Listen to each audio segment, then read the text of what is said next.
नमस्कार दोस्तों, मैं विनय दुबे मुंबई से। कैसे हो अंड भक्तों? मत बताओ कहाँ हो, पूरा देश जानता है तुम कहाँ हो। गटर तो गटर। खैर, आज एक खुशखबरी देनी थी तुम लोगों को। मैंने कुछ महीने पहले नासा को मेल किया था। अमेरिका की जो जांच एजेंसी है नासा, जो अंतर्राष्ट्रीय ख्याति प्राप्त एक संस्था है, उसको मैंने मेल किया था कि आप हमारे भारत आइए। हमारे यहाँ एक सत्यानाशा है जो केवल झांसा देता है, और उसके जो सैनिक हैं उस पे जरा आप रिसर्च करिए। आपको हमें जानना चाहते हैं वो कौन सी प्रजाति के प्राणी हैं। उन्होंने रिसर्च की रिपोर्ट आई। उसमें बताया गया है कि वो नर हैं, वो ना नर हैं ना मादा हैं, न वो तृतीय पंथी हैं, न वो मानव है, न वो जानवर हैं। वो एक नई प्रजाति है। इतना डरपोक प्रजाति है जो सोशल मीडिया पे अपनी फोटो तक लगाने से घबराता है। यहां तक कि अपना असली नाम लिखने में भी उनकी पैंट गीली हो जाती है, और बातें इस तरह से करते हैं जैसे पूरे देश की जिम्मेदारी इनके कंधों पर है। जब इनके पास जवाब नहीं होता तो ये उतर जाते हैं अपने माता पिता के दिए हुए संस्कारों के ऊपर। मोहल्ले भर की मेहनत के बाद जो इनको मिला है, जो इनका जन्म हुआ है, उसके बाद ये उसी रंग में आ जाते हैं। ये दूसरों की मां बहन करने में एक क्षण भी नहीं गंवाते हैं। ये ऐसे प्राणी हैं जिन्हें अपने बाप का पता नहीं होता, लेकिन दूसरे के बापों के नाम और उनके लिंग में ज्यादा इंटरेस्ट रखते हैं कि उनका लिंग कैसा है, वो क्या है, इसमें उनका ज्यादा इंटरेस्ट होता है। अगर आप 90% इनके पोस्ट देखें तो ये केवल मुसलमानों को टारगेट करते हैं। मुसलमानों को इसके लिए पता नहीं ये क्यों इतना टारगेट करते हैं। मुसलमानों ने इनकी क्या मार के रखी हुई है वो आज तक पता नहीं चला कि उनको तकलीफ क्या है। और सबसे बड़ा, इस पूरे विश्व के अंदर, पूरे ब्रह्मांड के अंदर इस्लाम का सबसे ज्यादा प्रचार करने वाले यही हैं। इनका नाम है अंडभक्त। ये अंडभक्त ऐसे हैं, ये दिन भर में 100 पोस्ट करेंगे। उन 100 पोस्ट में से 99% जो पोस्ट होती है वो मुसलमान और इस्लाम के संबंधित होती है। एक तरह से इन्हें अपने खुद के ग्रंथों का, खुद के वेदों का, खुद के श्लोकों का इनको ज्ञान नहीं होगा, लेकिन इस्लाम का पूरा कुरान इन्होंने पढ़ रखा है। उसमें क्या क्या है वो सारी चीजें ये अपना ज्ञान प्रदर्शित करते रहते हैं। और उससे सबसे बड़ी बात, ये गाली खाने में पूरे विश्व में सबसे ज्यादा 1 नंबर पे आते हैं। एक्चुअली नासा ने ये कहा है कि ये जो प्रजाति है ये इनका अवतार हुआ है, ये पैदा नहीं हुए हैं। ये किसी भी मनुष्य से पैदा नहीं हुए, किसी भी जानवर से पैदा नहीं हुए, ये अवतरित हुए हैं। जैसे इनके बाप अवतरित हुए थे वैसे ही ये अवतरित हुए हैं। और इनका अवतार इस कलयुग में इसीलिए हुआ है कि ये दिन भर रात भर बैठ के गालियां खाएं। इनका एक बार गाली से पेट नहीं भरता। ये एक पोस्ट पे 100 गालियां खाते हैं, फिर दूसरे के पोस्ट पे 100 गालियां खाते हैं। ऐसा दिन भर में अगर 5-6 हजार गालियां अपने माँ बाप को न खिलवाएं तब तक इनको चैन नहीं पड़ता। इस प्रजाति में सबसे खूबसूरत बात यह है, इतने बेशरम होते हैं, इतने निर्लज्ज होते हैं, इनको हर जगह से दुत्कारा जाता है, पिछवाड़े लात मारी जाती है, उसके बाद भी इनको तृप्ति नहीं होती। ये बार बार मुंह उठा के चले आएंगे, और जिसके पोस्ट पे आएंगे उससे बोलते हैं, उनसे कहते हैं कि तू निकल यहां से। ये आए हुए हैं उनके पोस्ट पे मुंह उठा के, और इनको कहते हैं कि चल निकल। तो ये दुर्दशा है इनकी। इन अंडभक्तों का खून केवल मुसलमानों के नाम पे खौलता है, उसके अलावा कोई भी मामला हो जाए इनका खून नहीं खोलता। भले हमारे देश के जवान 20 शहीद हो जाएं तो भी इनका खून नहीं खोलेगा, क्योंकि जिस चाइना से हमारी लड़ाई थी वहां पे मुसलमान नहीं थे। अगर यही गलती से पाकिस्तान होता तो अभी पूरे रास्ते कैंडल मार्च, पूरे रास्ते आंदोलन, पूरे रास्ते तांडव हो रहा होता। लेकिन ये अंडभक्तों को ये नहीं पता कि एक पार्टी और एक समाज, एक समुदाय के विरोध करने से अच्छा आप देश के साथ खड़े रहते हैं। मैं आज आपको कुछ चीजें बताने जा रहा हूं जो मुझ पे आरोप लगाया जाता है कि मैं स्टंटबाज करता हूं, मैं अफवाहें फैलाता हूं, मैं केवल बड़ी बड़ी बातें करता हूं। अगर मैं स्टंटबाज होता, अगर मैं सिर्फ स्टंट करता तो उसका रिजल्ट नहीं आता, परिणाम नहीं आता। मैंने मजदूरों की आवाज उठाई, बांद्रा में मजदूरों का आंदोलन हुआ, उसके बाद तुम्हारे जो दिल्ली के बाप बैठे हैं उनको झुकना पड़ा। ये स्टंटबाज का रिजल्ट था कि उनको ट्रेनें और बसें चलानी पड़ी। ये मेरी हैसियत है। मैं स्टंटबाजी करता हूं तो तुम्हारे पिछवाड़े लाल होता है और तुम्हें झुकना पड़ता है। ये रिजल्ट होता है। इसकी वजह से आज पब्लिक का सपोर्ट है, इसकी वजह से आज मजदूरों का सपोर्ट है। पूरे भारत में एक बहुत बड़ी तादाद समर्थन में मुझे मिलती है। उसका नतीजा है फेसबुक पे आज 1,25,000 फॉलोअर्स केवल 10 दिन में पूरे हुए हैं।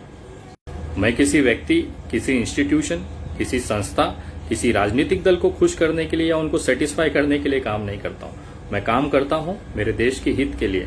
मैं काम करता हूं मेरे इंसानियत, भारतीय एकता, अखंडता को बचाने के लिए। इसके लिए शायद आप लोगों की जलती है। इनको सबसे ज्यादा बुरा ये लगता है कि मैं मुसलमानों के साथ क्यों खड़ा रहता हूं। मैं आपको बताना चाहता हूं, मुसलमान इस देश का सबसे बड़ा देशभक्त, सबसे बड़ा देश को मानने वाला इंसान है। जो व्यक्ति इस जमीन पे पैदा होता है, इस जमीन को दिन भर में 5 बार इस जमीन को चूमता है, उसके साथ साथ इस जमीन के ऊपर अपनी सारी चीजें करते हैं और मरने के बाद भी ये जमीन नहीं छोड़ता, इसी जमीन में कब्र बना के उसमें दफन हो जाता है, उस व्यक्ति को हम देशद्रोही कहते हैं। ये खास तौर पे अंधभक्तों की एक जमात है जो इस मुसलमानों को देशद्रोही कहती है। जो मुसलमान दिन भर में 5 बार अपनी जमीन चूमता है, अपने मरने के बाद भी ये जमीन नहीं छोड़ता, उस मुसलमान पे ये उंगली उठाते हैं और उसी जगह पे देवेंद्र सिंह जो इनका जीजा है उसको ये छोड़ देते हैं। जो आतंकवादियों के साथ पाया जाता है, उसकी सरकार में, अंधभक्तों के जैसे देशभक्त सरकार में सबूत जमा नहीं हो पाते, चार्जशीट दायर नहीं हो पाती।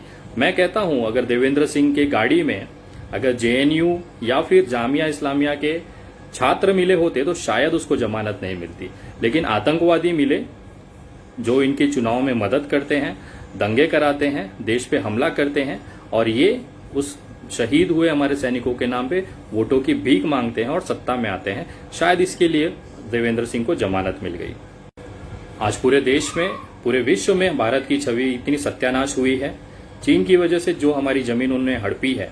लेकिन हमारे प्रधानमंत्री जी ने खुद आके ये कबूल किया है कि हमारा कोई विवाद ही नहीं है, हमारे कोई वहां पे जमीन हमारी किसी के कब्जे में नहीं है, चीन की तरफ से या हमारी तरफ से कोई झगड़े ही नहीं है।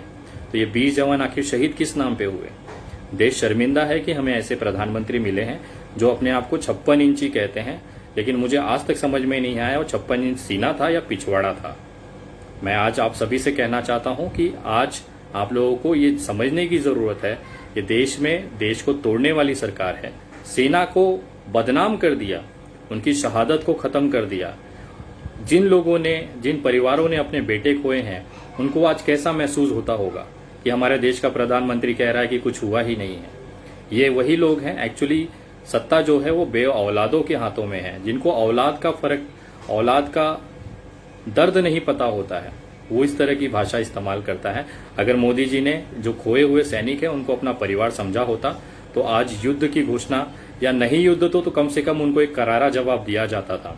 इनके अंडरभक्त फेसबुक पे चिल्लाते हैं 1962 में भी चीन ने जमीन हड़पी थी, तो बेटा उस समय युद्ध लड़ के हमने, वो हार हुई थी, उसके बाद वो जमीन हमारे हाथ से गई थी, उस समय युद्ध हुआ था।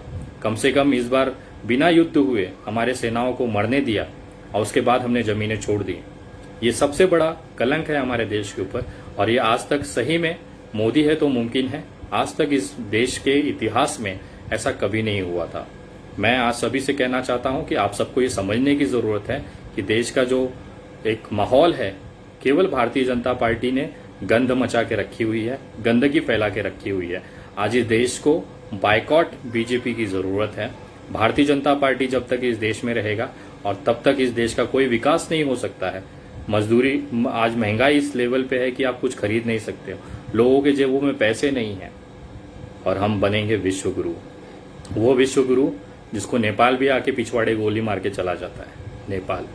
नेपाल हमारा भाई था, चीन हमारा भाई था, उनके साथ हमारे संबंध खराब करने वाले भारतीय जनता पार्टी। आज विश्व के अंदर हमें हंसते हैं हम पे लोग, एक इंडियन बोलने के बाद, भारतीय बोलने के बाद लोग हंसते हैं हम पे कि हमने किस बेवकूफों को सत्ता दे दी है। आज वो हमें इस बोलते हैं कि इस तरह से हमें बेइज्जत होना पड़ रहा है इस पूरे विश्व के सामने। देश के अंदर तो हालात है ही हैं, आम जनता मर रही है, सरकार जो करोड़ों अरबों रुपया है वो उद्योगपतियों को भेज रही है। ये सारी दिक्कतें हैं हमारे देश में। आज कोई खास विषय नहीं था। जाते जाते केवल इतना कहना चाहूंगा कि मैं नरेंद्र मोदी से नहीं डरता हूं, मैं उनके किसी मुख्यमंत्री से नहीं डरता हूं। मेरा जो आप बिगाड़ सकते हैं बिगाड़ लें, मेरी आवाज इसी तरह से चलती रहेगी और इन अंधभक्तों का मैं तबीयत से बजाता रहूंगा। आज मुझे भारत के संविधान पे विश्वास है और इसी संविधान ने मुझे ये अधिकार दिया है कि मैं अपनी बात रख सकता हूं डंके की चोट पर। आज इस समय लाशों के ढेर लगे हुए हैं, सारी चीजें अपनी जगह हैं। आज मैं आप लोगों से एक निवेदन करना चाहता हूं कि इन जो लोगों के घरों में मृत्यु हो रही है, देहांत हो रही है, उन लोगों के परिवार को संभालने की हमारी जिम्मेदारी है। एक मुहिम मैंने चलाई है मुंबई के अंदर। अगर आप लोग भी इस मुहिम का हिस्सा बनना चाहते हैं, उनके घर राशन, उनके घर भोजन, और उन लाशों के अंतिम संस्कार में अगर आप भी मदद करना चाहते हैं तो आप मुझे मदद भेज सकते हैं। जिस तरह से दिल्ली दंगों में आप लोगों ने मदद किया था, अपेक्षा करता हूं वापस से एक बार आप लोगों की जरूरत है। आप पेटीएम, गूगल पे, फोन पे पे भी ये चीजें भेज सकते हैं मदद, जो भी हो स्वेच्छा से। कोई जरूरत नहीं है कि बड़ा अमाउंट हो, 1 रुपया भी अगर है तो इस समय उन लोगों के लिए संजीवनी बूटी है, उन लोगों के लिए जीवन दान है जिनके पास कुछ भी नहीं है। तो आप पेटीएम, गूगल पे, फोन पे भी कर सकते हैं।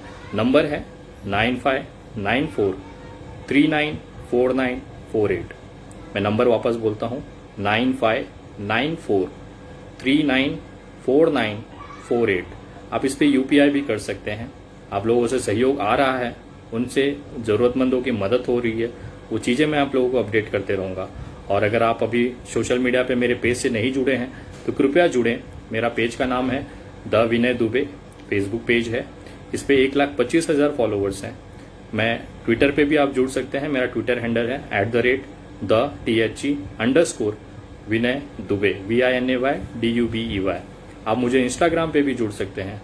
मेरा इंस्टाग्राम आईडी है विनय दुबे इंडिया। तो आप इससे जुड़े, ये वीडियो ज्यादा से ज्यादा लोगों तक पहुंचाए। देश की असलियत बताना जरूरी है, और जो जिनके आवाज में दम है वो आवाज उठाएं। इस देश को इस समय भाजपा जो बर्बाद कर रही है उससे बचाने की जरूरत है। जय हिंद, जय महाराष्ट्र।